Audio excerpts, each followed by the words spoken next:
Hi, this is Matt at Engadget, and today we're taking a look at the Nintendo 3DS XL, the new big size version coming to Europe and Asia later this month and to the US this summer.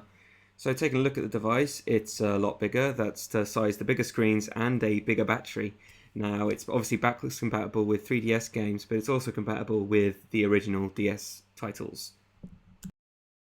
Those screens are now huge. There's a 4.8 and 4.2 inch screens.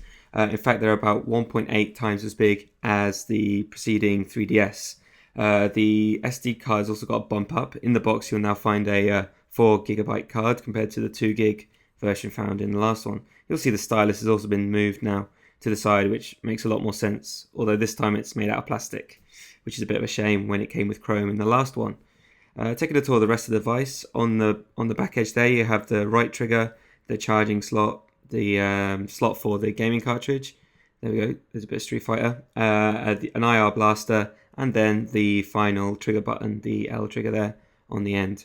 Taking a move around to the other side, you'll see there that's the volume switch, which is actually, you often do catch it when you're playing with it, although it was similarly obtrusive in the last one. And on that bottom edge, you've got the slot for the headphones, and on that final edge, you'll have both the 3D rocker and the switch to turn on Wi-Fi. The two cameras blasting out the back do the 3D, while there's also a front-facing camera inside. And there we go, it's on. Let's take a look at the controllers inside there. Again, nigh on identical to the 3DS, which means, yep, there's no secondary circle pad, I'm afraid. The circle pad that is here is still very nice and tactile. It's got a matte finish like the rest of the console, and generally the whole thing is just looking a lot more classy now. The curved corners fit our palms better, and you'll be forgiven for us saying that with the screen and the bigger battery, it is a fair bit weightier. But we can't complain that it feels so much better in our hands to play with. Those bigger screens also mean the 3D effect is just, it pervades so much more. It's more immersive. It just doesn't make our eyes ache so much, which is a very good sign, I guess. Unfortunately, because it's a bigger size but at the same resolution, there's a fair few jaggies. You'll notice it particularly on fonts. And Nintendo made the bizarre request that we weren't allowed to take close-up shots of the screen. But it's a bit of a no-brainer. Obviously, the screens are bigger, but the resolution's the same, so you can pretty much gauge how it's going to look. It doesn't really compare to the Vita's AMOLED screen, and it never really was going to. So hardware is relatively unchanged aside from size and screens. But this is a very good opportunity to take a look at the software and how it's changed in the last year.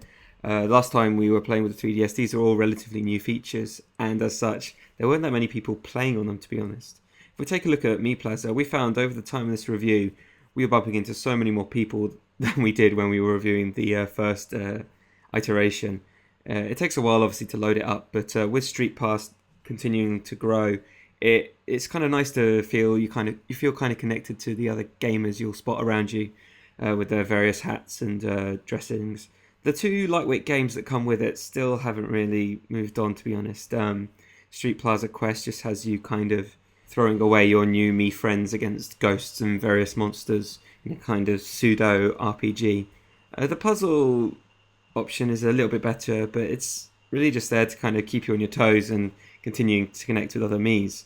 Likewise, other things that haven't really changed so much are the augmented reality games, so we're going to skip over them here. You can take a look at our 3DS review for what we thought of that. But let's take a look at the shop and see what you're now able to buy from Nintendo. So once it finally connects to your Wi-Fi and loads up, you'll be presented with several different options and a few charts and messages as to what's new. We'll start from the edge here with the kind of now coming section, which demonstrates what software's coming up in the very near future. Obviously, Nintendo hasn't yet offered up the option to download full version of games yet, but from here you'll be able to see the big budget titles that are coming in the next few months. And occasionally there'll be a demo bundled in that you'll be able to download and play. Demos themselves actually have a shelf life. For this Kingdom Hearts one, it's 15 times. For other games, it can be up to 30. So it's worth keeping an eye on that, and you'll soon find, if you really like the game that much, you might want to switch over to a purchase. Next up is the Virtual Console, which means you can download games emulated from the Game Boy, NES, and the Game Gear, oddly enough. Who thought that day would come? The games here are relatively cheap, and you're getting the full VAT version here. It's played in an emulator as well, so if you've ever toyed with other emulators before, you'll like the ability to save instantaneously in any stage of the game. We've been playing through a few here, and yeah, it works pretty well. Obviously, the digital controllers also lend themselves well to that kind of gameplay compared to just the touchscreen format. Sadly, there isn't that much else to report from the other categories there. We didn't find that much of note in the likes of DSiWare, nor were we that interested in downloading videos to watch. Although there are a few titles worth checking out. Cut the Rope is there, which obviously makes sense given the stylus gameplay you're able to do on the 3DS XL.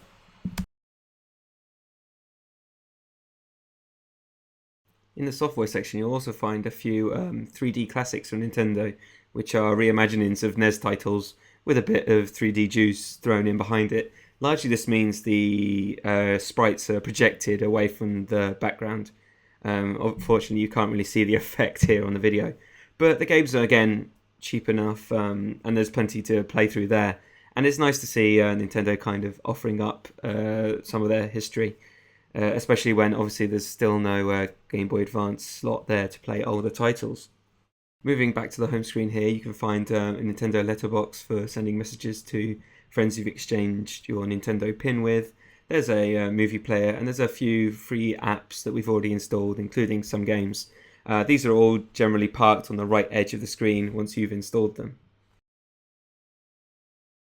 In the middle is the internet browser, which is just about as underwhelming as it was when we first played with it.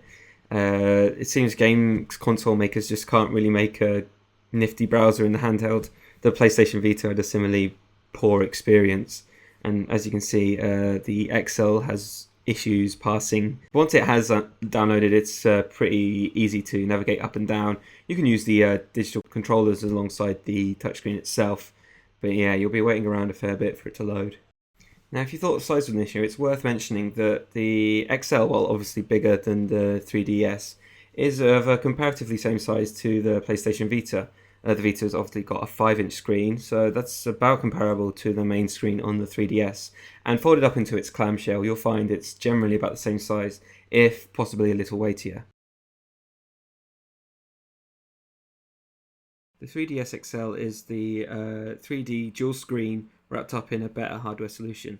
The bigger size means the 3D effect has a larger sweet spot, it's more immersive, it's richer, while the improved battery life is a very welcome addition. We found, as long as we turned off the 3D mode, we were getting several more hours than we did on its predecessor. The console is launching by the end of July in Europe and Asia, and is set to come to the US next month. You can check out our full review at Engadget.com. Thanks for watching.